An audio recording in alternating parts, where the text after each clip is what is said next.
आजकल ये बड़ा मशहूर है कि जो भी बंदा जाता है उसका पेन अगर रिलीज़ नहीं हो रहा, नी जॉइंट है या उसके कंधे में कोई दर्द हो रहा है, तो उसको हर क्लिनिक पे ये एडवाइस की जाती है कि आपके कंधे में इंजेक्शन लगेगा या आपके जोड़ में इंजेक्शन लगेगा। बेसिकली ये इंजेक्शन लगाने की जो स्पेशलिटी होती है वो कौन लगा सकता है और इसकी इन्वेस्टिगेशन कैसे की जा सकती है?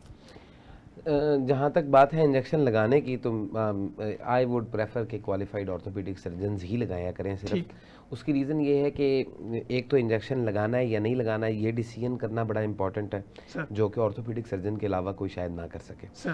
दूसरा, फिर इंजेक्शन लगाना कैसे है, ये भी एक टेक्निक, यानी कि अब लगाने को करने को तो देखें कोई भी कुछ भी कर सकता है, लेकिन दिस इज़ बैड इनफ कि कोई भी बंदा, अब मरीज है, तो हाँ जी मरीज है, तख्ता मश्क तो है नहीं, तो इन टेक्नीशियन से पूछे ना कि ये अपने पेरेंट्स को किससे लगवाते हैं। एक सवाल है छोटा सा सर, हर बंदा देखें, it's very easy to decide कि अगर कोई काम मुझे लग रहा है ना कि पता नहीं ये सही है या गलत है, तो मुझे ये सोचना चाहिए कि मैं अपने पेरेंट्स के लिए या अपनी फैमिली के लिए कर सकता हूँ या नहीं कर सकता सर। अगर कर सकता हूँ तो ठीक है, अगर नहीं कर सकता तो गलत है सर, सिंपल इज दैट। तो ये चीज़ें, तो फिर तीसरा इसमें इंपॉर्टेंट चीज़ ये है कि किस स्टेज पे कौन सा इंजेक्शन लगाना है, ये भी एक बहुत इंपॉर्टेंट क्वेश्चन है, ये भी इनको नहीं पता होता। और आखिरी चीज़ ये है कि जहाँ पे भी इंजेक्शन लगाना है, सबसे इंपॉर्टेंट चीज़ है स्टीराइल टेक्निक्स को मद्देनज़र रखते हुए। स्टीराइल टेक्निक से मुराद ये है कि इन्फेक्शन फ्री इन्वायरमेंट में, फॉर एग्जांपल मैं अपने तमाम पेशेंट्स को जॉइंट्स में इंजेक्शन थिएटर में लगाता हूँ और प्रॉपर स्टेरलाइज तरीके से लगाता हूँ। मैं अपनी बात कर रहा हूँ, कोई और नहीं भी लगाता होगा, कोई बात नहीं, मुझे उससे गर्ज नहीं, लेकिन मैं अपनी बात ये करूँ कि मैं बिल्कुल प्रॉपर स्टीराइल इन्वायरमेंट में स्टीराइल तरीके से लगाता हूँ, क्योंकि 100 में से एक मरीज का जॉइंट इन्फेक्ट होगा और वो जो इन्फेक्ट होगा उसका मैं जवाब अल्लाह के सामने कम अज़ कम नहीं दे सकता सर। तो इसलिए अपनी तरफ से अपनी पूरी कोशिश है, और अल्हम्दुलिल्लाह आज तक मेरा एक मरीज भी ऐसा नहीं है जिसको कोई थोड़ा सा भी कोई इन्फेक्शन का डर कंप्लेन भी हो, अल्हम्दुलिल्लाह, अल्लाह ताला का शुक्र सर। तो ये चीज़ें हैं। अच्छा, और दूसरी बात फिर ये है कि आपने पूछा कि इंडिकेशंस क्या होती हैं सर। जो होती हैं इन्फ्लेमेटरी डिसऑर्डर्स, जैसा कि फ्रोजन शोल्डर हो गया, या इस तरह से और भी कई इस तरह से हैं, टेनिस एल्बो है, डी कर्वन सिंड्रोम है, यहाँ पे तो मैं भी अपने मरीज को जल्दी ही इंजेक्शन लगा देता हूँ। वो इसलिए लगा देता हूँ कि ये इन्फ्लेमेटरी है, जैसे ही दवाई अंदर जाएगी इन्फ्लेमेशन सेटल होगी, पेशेंट ठीक हो जाएगा सर।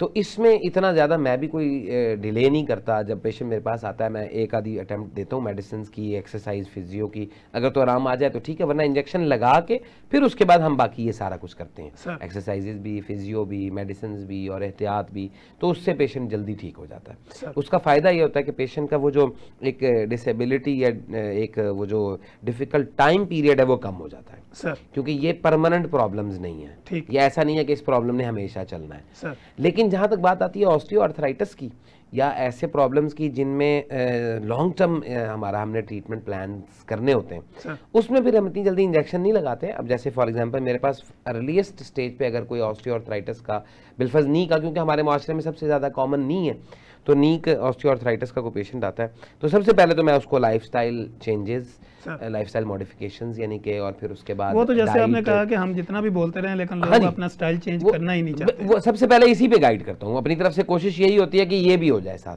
फिर दूसरे स्टेज, उससे थोड़ा सा जो नेक्स्ट स्टेज वाला पेशेंट आता है, उसको मेडिसिन पे कोशिश करता हूँ कि वो कंट्रोल हो जाए, मैनेज हो जाए। फिर उससे भी अगर मेडिसिन से भी ना कंट्रोल या मैनेज हो रहा हो, या ऐसा पेशेंट हो जिसका मुझे लगता हो कि अगर इसको एक बार मैं इंजेक्शन लगा दूंगा तो उसके बाद ये लाइफस्टाइल मॉडिफिकेशंस बेहतर कर लेगा बनिस्बत अब के, तो उनको फिर मैं इंजेक्शन लगा देता हूँ स्टीरॉइड का, पेन किलर।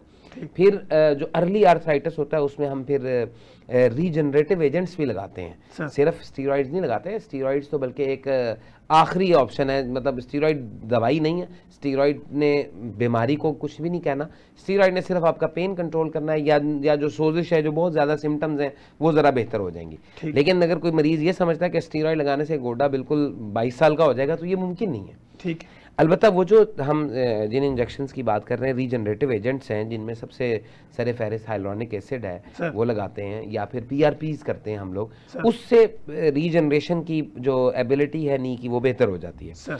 वो हम अर्ली ऑस्टियोआर्थराइटिस में ज़रूर प्लान करते हैं। फॉर एग्जांपल एक पेशेंट है, बिल्कुल यंग पेशेंट है, अभी बहुत एज नहीं है, आर्थराइटिस के सिम्टम्स शुरू हो गए हैं, ग्रेड 1 आर्थराइटिस हो गया, तो उसको जितनी जल्दी हम पीआरपी लगा देंगे, जितनी जल्दी हम उसमें हाइलोनिक एसिड वगैरह के इंजेक्शंस का कोर्स कर लेंगे, तो वो उतना जल्दी रिकवर हो जाएगा और उसको उतना ज़्यादा लाइफस्टाइल मॉडिफिकेशंस करने में आसानी होगी और उसका नहीं उतना ज़्यादा उसकी जो डिजीज़ का जो डिले है वो उतना बढ़ जाएगा। हमारा काम है डिजीज़ को डिले करना जितना पॉसिबल है। तो ये हो गया एज फार एज। सर ये भी कहा जाता है इसमें, लोग ये कहते हैं कि इंजेक्शन लग गया, अब 6 महीने या 2 साल या साल निकलेगा, दोबारा से फिर लगाना पड़ेगा, तो क्या ये रियलिटी है? बिल्कुल। इसमें मैं आपको इसमें 2 कैटेगरीज बता देता हूँ। जो मैंने पहली कैटेगरी आपको बताई है, जो इन्फ्लेमेटरी डिसऑर्डर्स हैं, उनमें तो वंस फॉर ऑल ही इंजेक्शन लगा हुआ काफी है ना। मतलब आपने फ्रोजन शोल्डर था, आपने इंजेक्शन लगाया, 1 लगा दिया या ज्यादा से ज्यादा 2 लगाने पड़ते हैं, उसके बाद पेशेंट ठीक हो जाता है। लेकिन जो एज रिलेटेड जो सीनाइल चेंजेस हैं, जो एज के साथ साथ होती हैं, उनमें तो ऑब्वियसली बीमारी तो वहीं की वहीं है। सर आपने आज इंजेक्शन लगाया, पेशेंट पेन फ्री हो गया, सिम्टम्स बेहतर हो गए, 6 महीने साल अच्छा गुजर गया, उसके बाद फिर दोबारा उसको सिम्टम्स तो डेवलप होने, क्योंकि बीमारी तो वहीं पे ही है। सर तो इसमें नो डाउट हमें बार बार इंजेक्शन लगाने पड़ते हैं, लेकिन इन इंजेक्शन लगाने से भी कोई बहुत बुरा इफेक्ट नहीं है। उसकी रीज़न ये है कि एक इंजेक्शन लगाने से अगर आपके 6 महीने या साल बगैर पेन किलर्स के गुजर जाते हैं, बगैर तकलीफ के गुजर जाते हैं और बहुत सारी मेडिसिन के बगैर गुजर जाते हैं, तो वो ज़्यादा अच्छा नहीं बनिस्बत इसके कि आप रोज़ाना 2-4 पेन किलर्स भी खाएं, मैदा भी ख़राब हो, गुर्दे भी ख़राब हों और भी 100 मसले मसाइल हों और फिर भी पेन कंट्रोल उतना अच्छा ना हो। बिल्कुल। तो ये भी कोई बुरा ऑप्शन नहीं है। लेकिन सर इसकी जो अपना इसी के साथ अगर रेलिवेंट हम करें तो लोग ये कहते हैं कि स्टेम सेल थेरेपी से भी आजकल नी जॉइंट में कोई पेन रिलीज किया जा सकता है। बहुत इस पे वर्किंग हो रही है, इस पे बहुत सारी स्टडीज हैं, अभी इसके रिजल्ट्स हमारे सामने एस्टैब्लिश्ड नहीं है। वंस हमारे सामने एस्टैब्लिश्ड रिजल्ट्स आ जाए, जैसे पीआरपी के बहुत अच्छे एस्टैब्लिश्ड रिजल्ट्स हैं, तो इसलिए हम पीआरपी तो करते हैं, लेकिन स्टेम सेल थेरेपी एक कॉस्टली ट्रीटमेंट है फॉर द टाइम बीइंग अब तक। और फिर ये है कि अभी तक चूंकि उसके रिजल्ट्स हमारे सामने हमारी सोसाइटी में नहीं है, तो इस वजह से हम ये अभी हम तो नहीं करते, लेकिन मेरा ख्याल ये है कि इसका बड़ा स्कोप है, एडवांस ट्रीटमेंट्स में इसका एक बहुत बड़ा नाम होगा और प्रोबेबली ये बहुत ज़्यादा हेल्पफुल होगा पेशेंट लोगों की लाइफस्टाइल्स को मॉडिफाई करने में इन द लॉन्ग रन। अच्छा सर, ये नी जॉइंट के जब हम लगाते हैं तो इसकी इन्वेस्टिगेशन में कौन सी ऐसी चीज़ें जो मरीज करवा के अपने कंसल्टेंट के पास प्राइमरीली एक्सरे ही काफ़ी होता है सिर्फ। ठीक है, एक्सरे पे ही आपका ऑर्थोपेडिक सर्जन देख के बता देगा कि किस ग्रेड का ऑस्टियोआर्थराइटिस है और मुझे क्या करना है। इन केस अगर कुछ और थोड़ा सा कोई डाउट हो तो फिर 2-4 जो रूटीन के टेस्ट होते हैं जो हम बोन्स एंड जॉइंट्स के करवाते हैं, फॉर एग्जांपल कैल्शियम हो गया, विटामिन डी लेवल्स हो गए, सीरम यूरिक एसिड लेवल्स हो गया, बाज़-औक़ात यूरिक एसिड की एक आधे जॉइंट में पेन होती है, और फिर उसके बाद रूमेटाइड आर्थराइटिस अगर लग रहा है तो उसके टेस्ट जिसको आम जुबान में गंठिया कहते हैं, तो इनको ज़रा सेग्रीगेट करना पहले ज़रूरी है। और अगर जब आपको इस्टेब्लिश हो जाए कि ये ऑस्टियोआर्थराइटिस ही है तो फिर आप आसानी से अपना ट्रीटमेंट आगे कंटिन्यू कर सकते हैं एक्सरे की बेसिस पे। That's more than enough sir. तो बहुत ज़्यादा लंबे चौड़े टेस्टों की इसमें इतनी ज़रूरत नहीं होती सर। इसी तरह हम देखते हैं कि कमर दर्द के सिलसिले में L4 L5 के लोग अक्सर उन्होंने और जितने भी उन्होंने CT स्कैन वगैरह करवाए होते हैं तो ये रिपोर्ट्स उनके पास होती हैं, तो इस तरह के जो पेन्स होते हैं वहाँ पे भी कोई इंजेक्ट की ज़रूरत पड़ती है या मेडिकेशन है या डायरेक्ट सर्जरी है? कमर दर्द पे थोड़ी सी सैर हासिल गुफ्तगू हो सकती है। कमर दर्द बुनियादी तौर पर जो मुआशरे में जो कॉमन जो बैक पेन है और जो अल्टीमेटली टर्न्स इनटू शायटिका, उसकी जो अगर उसको कैटेगराइज किया जाए तो नंबर 1 कैटेगरी इज़ मस्कुलर, ठीक, number 2 is disc disease and number 3 is मोरों का कोई मसला जो स्पाइन की डिजेनरेशन है वो चीज़। तो जहाँ तक बात है मस्कुलर पेन्स की, तो वो तो मुझे आपको भी हो सकती हैं, कोई ऐसा इशू नहीं है इसमें, और वो कभी भी हो सकती हैं और कभी भी ख़त्म हो सकती हैं। वो डिपेंड करती हैं लाइफस्टाइल पे, वो डिपेंड करती हैं अच्छी वॉक पे, अच्छी एक्सरसाइज पे, वो डिपेंड करती हैं पोस्चर पे कि किसी बंदे का पोस्चर कैसा है, वो डिपेंड करती हैं कि आपकी डाइट कैसी है, और लास्टली वो डिपेंड करती हैं कि आपका स्टमक अच्छा है, आपके ओवरऑल सिस्टम्स ठीक चल रहे हैं। तो वो तो इन चीज़ों पर डिपेंड करती हैं। जिसको आमतौर पर लोग कहते हैं कि मेरी कमर में दर्द है, इतनी दर्द है कि कुछ किया ही नहीं जाता, लेकिन वो सारा दिन काम भी कर रहे होते हैं फिर भी। मिसाल के तौर कई मरीज आते हैं ना जी, क्या काम क्या करते हो जी, मैं मजदूर है जी, इट्टा चुकना, कमर से बड़ी दर्द रहती है, तो ज़ाहिर है मस्कुलर है जी, बिल्कुल ऐसी ही, काम भी वजनी है, रेस्ट भी नहीं है, लेकिन वो इतनी हिंडरिंग भी नहीं है कि वो आपको काम ना करने दे, राइट। तो ये हो गई मस्कुलर। फिर दूसरे नंबर पे आती हैं डिस्क डिजीजेज। डिस्क डिजीजेज ज़रा डिफरेंट है।